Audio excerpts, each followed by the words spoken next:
You will hear a number of different recordings, and you will have to answer questions on what you hear. There will be time for you to read the instructions and questions, and you will have a chance to check your work. All the recordings will be played once only. The test is in 4 sections. At the end of the test, you will be given 10 minutes to transfer your answers to an answer sheet. Now turn to Section 1. Section 1. You will hear a conversation between a travel agent and a customer who needs to book a hotel for a group visit. First, you have some time to look at questions 1 to 6.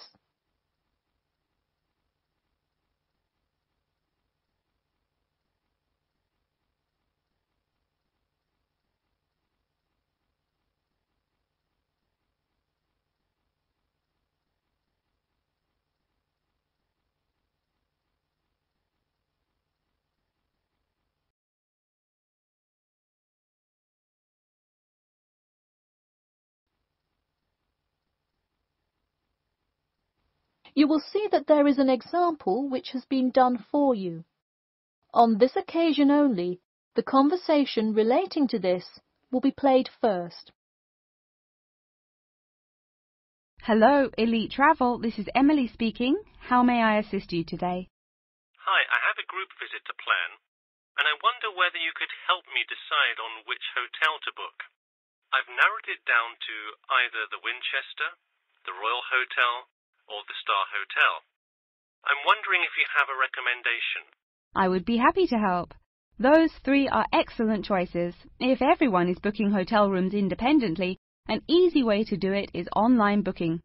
The Star Hotel offers online bookings at no additional charge. It sounds fine. The woman says that the Star Hotel offers online bookings at no additional charge. So, choice B has been written in the space. Now we shall begin. You should answer the questions as you listen, because you will not hear the recording a second time. Listen carefully and answer questions 1 to 6. Hello, Elite Travel. This is Emily speaking. How may I assist you today? Hi, I have a group visit to plan, and I wonder whether you could help me decide on which hotel to book. I've narrowed it down to either the Winchester, the Royal Hotel, or the Star Hotel. I'm wondering if you have a recommendation. I would be happy to help. Those 3 are excellent choices. If everyone is booking hotel rooms independently, an easy way to do it is online booking. The Star Hotel offers online bookings at no additional charge. It sounds fine. Yeah, and you can even book the gorgeous sea view rooms if you act quickly. I'll consider that. It would be great since we're mostly first-time visitors to the area to get a nice view of the water. Now, are there handicap-accessible rooms? Yes, all 3 options have access for the physically disabled. Great. I should also mention that we'll be on a tight schedule, so we won't have much time to go out for meals. Which of these hotels serve food? There is a limited continental breakfast menu at the Star and at the Winchester. For a full restaurant and room service, the Royal Hotel is your best bet. Oh, wonderful. Could you tell me more about the restaurant? Absolutely. In the morning, there is a gourmet buffet, or à la carte item, and after 11 a.m. lunch is served in the dining room. Dinners are in a nice, low-key but high-quality setting in the hotel's private dining room, and Fridays feature the house jazz band. How lovely. Is there a group discount? No, sorry, not at the Royal Hotel. Let me check on the others, though. Could I place you on hold for just a second? Sure, thanks. It looks like there is one at the Winchester. 15% off when you book 8 or more rooms. Really? Sold. We'll book at the Winchester. Wait, is it suitable for children, though? We'll have a few little ones in our group, and it would be great to have a way to keep them occupied. Yes, in fact it has a play place that kids just love, with slides and swings and everything. Definitely a good hotel to bring the kids. Okay, great. Before you hear the rest of the conversation, you have some time to look at questions 7 to 10.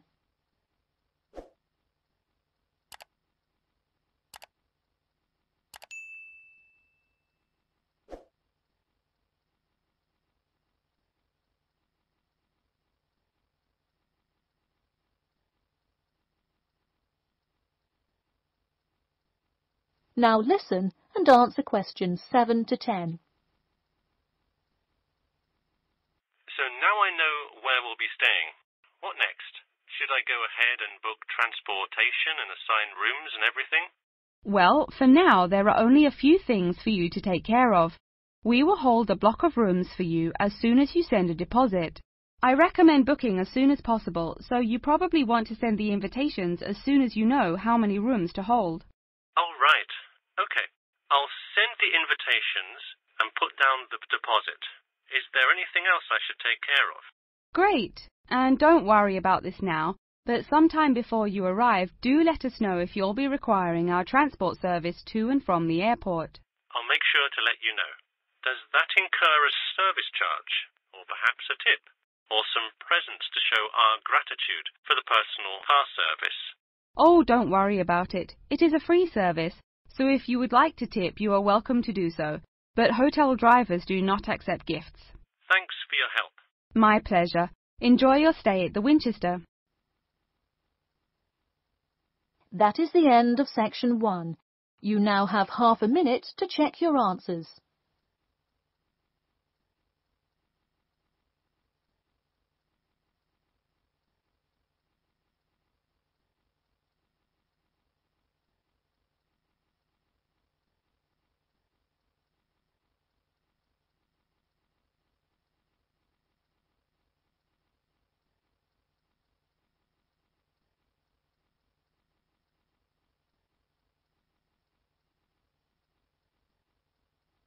Now turn to section 2. Section 2. You will hear a talk about the 11th Annual Durham County Car Exhibition. First, you have some time to look at questions 11 to 16.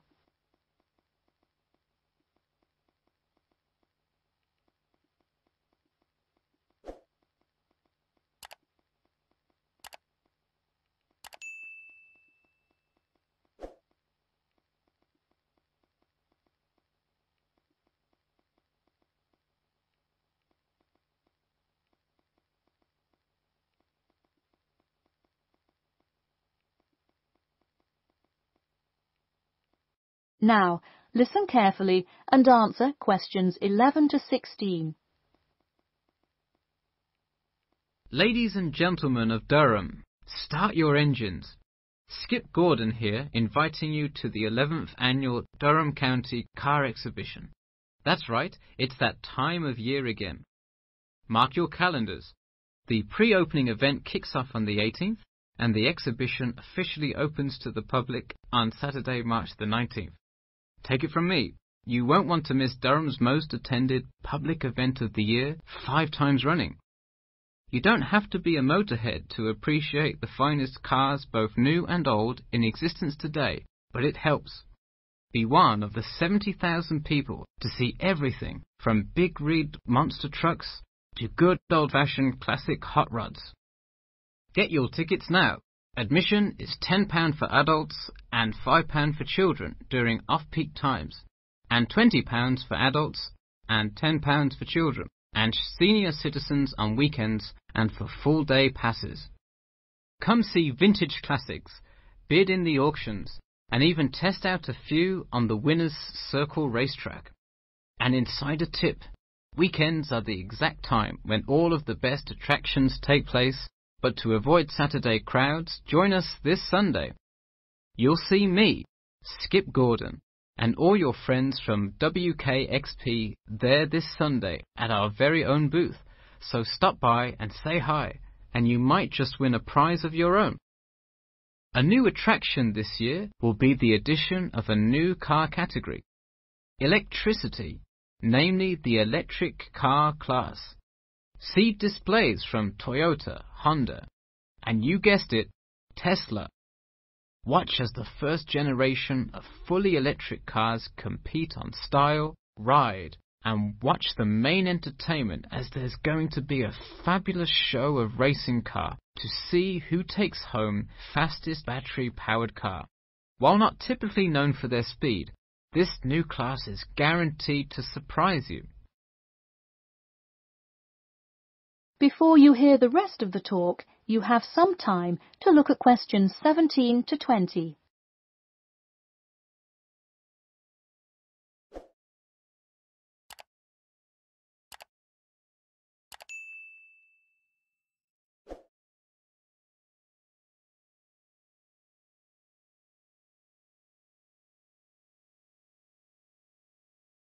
Now listen and answer questions 17 to 20. Get tickets before they sell out. Last year's tickets sold out fast, so we upped the attendance this year. That's right, more seats. But don't wait. Act now and save. That's right, if you buy your tickets before this Friday, you'll get 2 for the price of 1. That's right, 2 for the price of 1. And don't worry, kids. Just like last year, there's something specially for you. Wreak havoc on the road with the Kids Crazy Cars ride, and then race around the Tiny Tykes track in your favorite child-sized race car. Meanwhile, Mom and Dad can take a spin in a ride a bit more than their size. We're rolling out a massive dirt track so you can get behind the wheel and test drive something a little more adventurous. Put the pedal to the metal in a 4x4 SUV as you go over bumps and navigate through twists and turns. You'll want to buckle up. You heard it here. Act now to get in on the fun at the Durham County Car Show before it's too late. Come for prizes, good prices, and good old-fashioned family fun. We had a lucky draw for a new car last year, but this year our main event is the Monster Truck Rally, where one lucky fan will win a chance to experience the thrill from behind the wheel, well, next to the wheel, as they ride with legendary driver Smash Tate. Feel the speed firsthand and talk to a living legend in a true, once-in-a-lifetime opportunity. For tickets, go online to www.durhamcountycars.com or call 1-888-CAR-SHOW now. We'll see you there, and always remember to buckle up. That is the end of section 2. You now have half a minute to check your answers.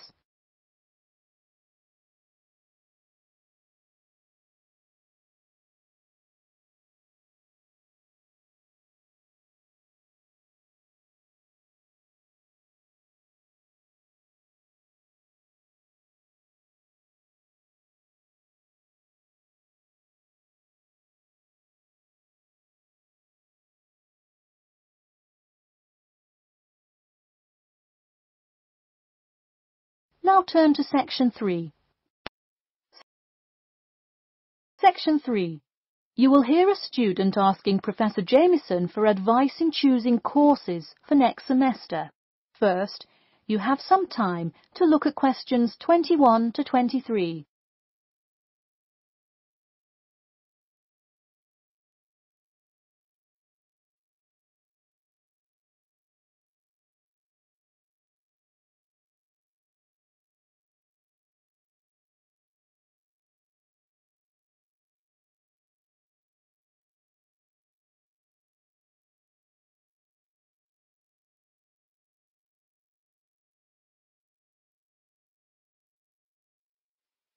Now, listen carefully and answer questions 21 to 23.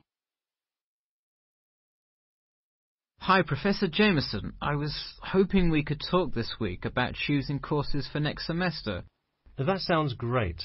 Any idea yet, or what you'd like to take? Well, I was hoping you could kind of tell me. There are so many to choose from. I don't even know where to start. Sure. Well, first things first. Do you know what you will major in? It's important to take courses that are relevant to your career path.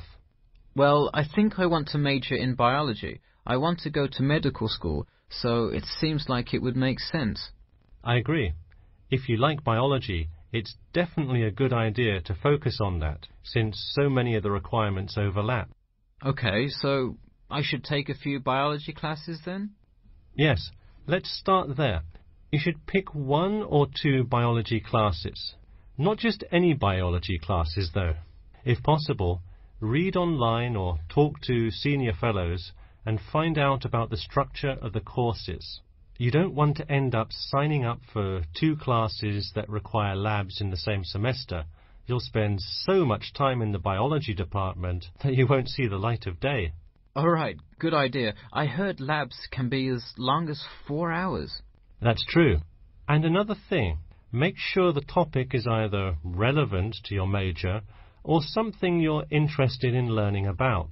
It sounds obvious, but do not just take a class because you heard it was easy or because it does not require attendance. Of course not, though it would be really nice to have at least one class that's a little bit less rigorous than the ones I'm taking this semester. I barely sleep as it is with all this studying. That may have more to do with your study habits, though I don't disagree that your schedule is really difficult this semester. Before you hear the rest of the talk, you have some time to look at questions 24 to 30.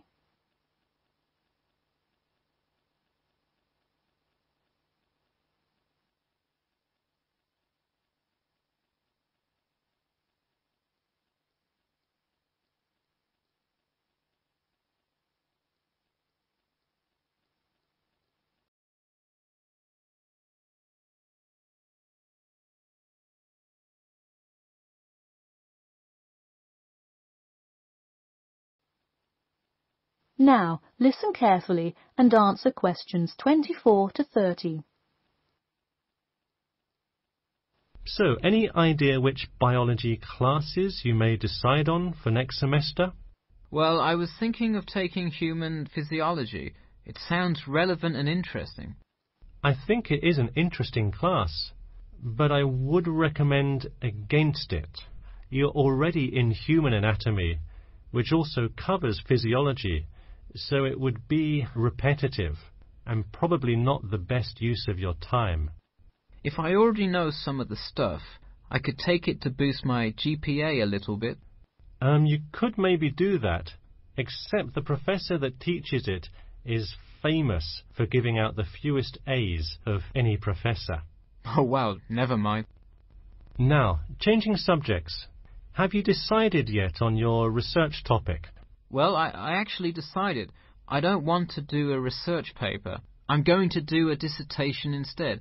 I think I will much more enjoy coming up with a thesis and finding all the details to support it. I see. Didn't you already do some of the research, though? What happened to that? Well, I started doing research.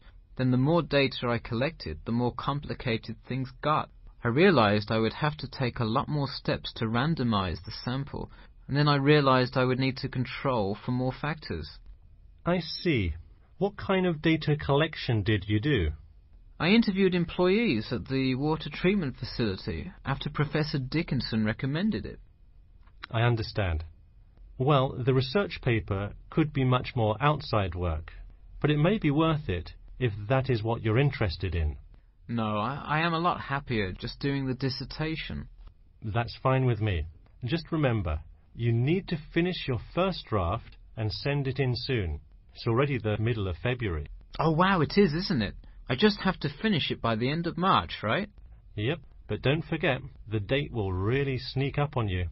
Okay, I'll make sure to set reminders in my calendar. And who do I talk to about registering my dissertation? You should go to the department office and then talk to the secretary. I thought I needed to talk to the department head. Not for registering. If you need help developing your dissertation, that's when you should go to the department head. I see. And who would I see about getting access to the database of past research on my topic? That you can find in the computer lab, specifically in the office. You'll have to ask a lab technician to give you access. Okay. Well, I'll go ahead and get started on that then. Thanks. That is the end of section 3. You now have half a minute to check your answers.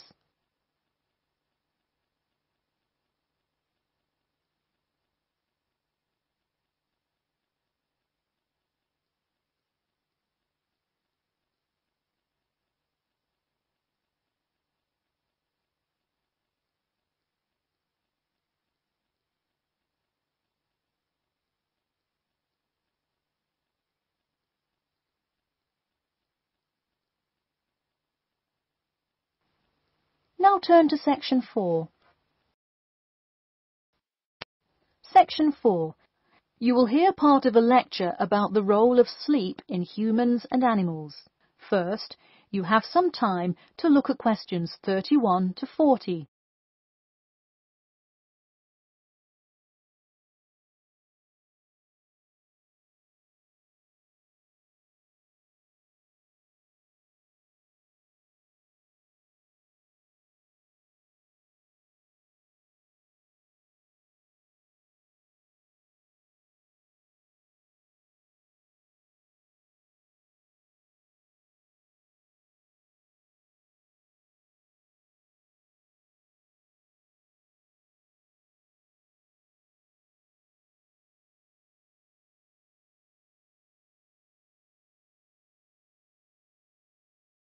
Now, listen carefully and answer questions 31 to 40.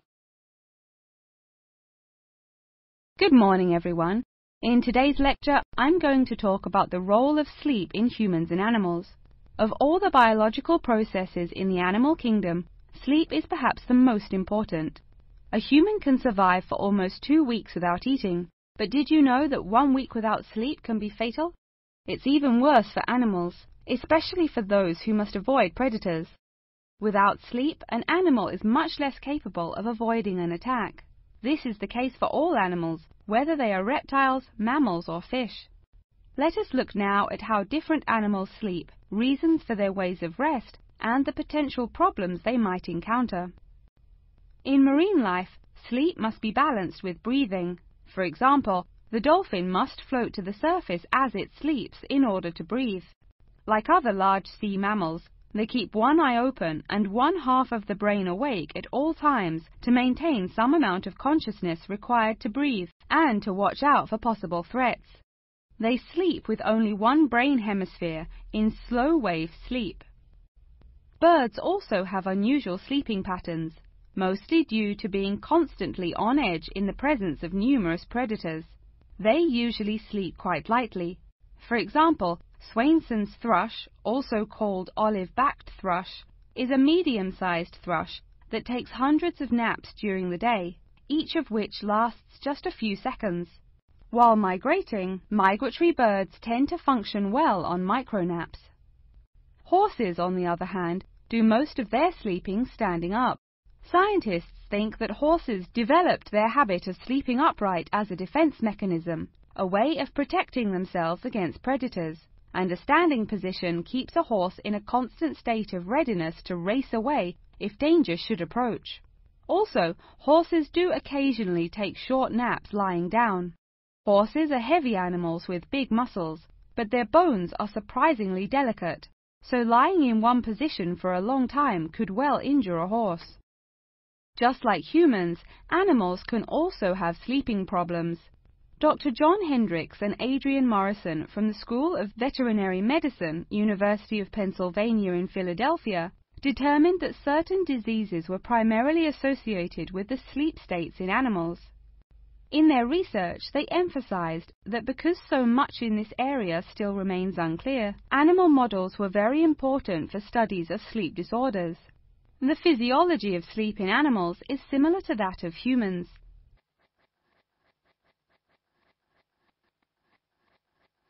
But why do we humans sleep? Researchers and scientists believe it helps us organize our memories of the day, that sleep acts as a kind of filing system for the brain. Without it, our thoughts become disorderly and confused, which leads to increased likelihood of accidents and a tendency to say and do bizarre things. Researchers also believe that sleep plays a key role in learning. We sleep so that the brain can integrate new knowledge and form new associations.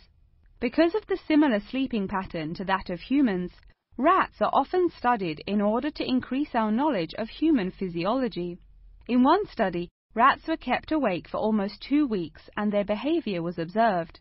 Researchers found the sleep-deprived rats could hardly remember anything of what they had been taught that day.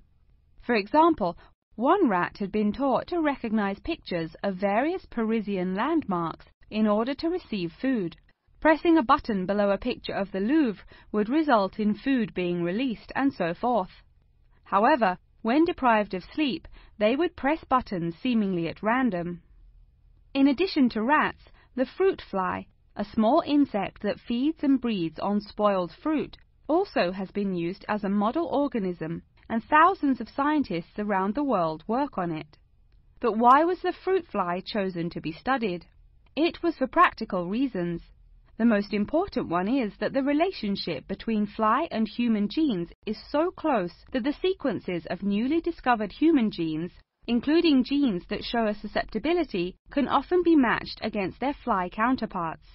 This provides an indication of the function of the human gene and could help in the development of effective drugs to help people with sleeping disorders. Therefore, many scientists today choose to study the genetic structure of the fruit fly, which could make a particularly important contribution to the understanding of developmental processes in humans. In conclusion, sleep is a necessary part of life, not just for humans, but for the entire animal kingdom. Now, I'd be happy to answer any questions you may have. That is the end of section 4. You now have half a minute to check your answers.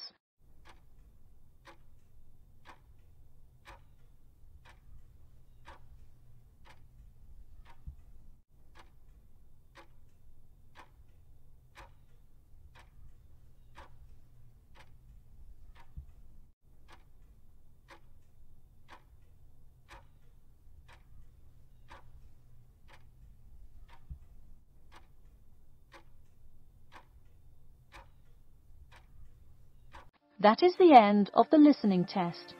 In the IELTS test, you will now have 10 minutes to transfer your answers to an answer sheet.